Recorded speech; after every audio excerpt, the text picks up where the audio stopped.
Hei gümnasist, kas eksamid ukse ees ning oled segaduses, mis edasi? Aga miks mitte alustada õpinguid Hollandis?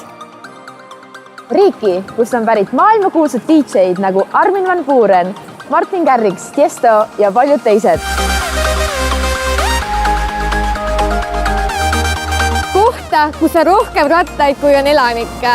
Ning kus sul avaneb võimalus imedada lõputuid tulbipõlde.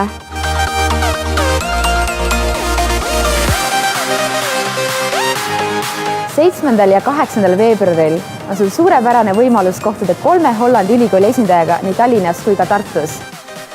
Eestisse on tulemas Rotterdam Business School, Hans University of Applied Sciences ja HZ University of Applied Sciences. Et koha peal nälg näpistama ei hakkaks, pakume erinevaid juuste, mis on toodud otse Hollandist. Rohkem informatsiooni leiad külastades ürituse ametliku kodulehte www.dutch-days.com. Näeme varsti!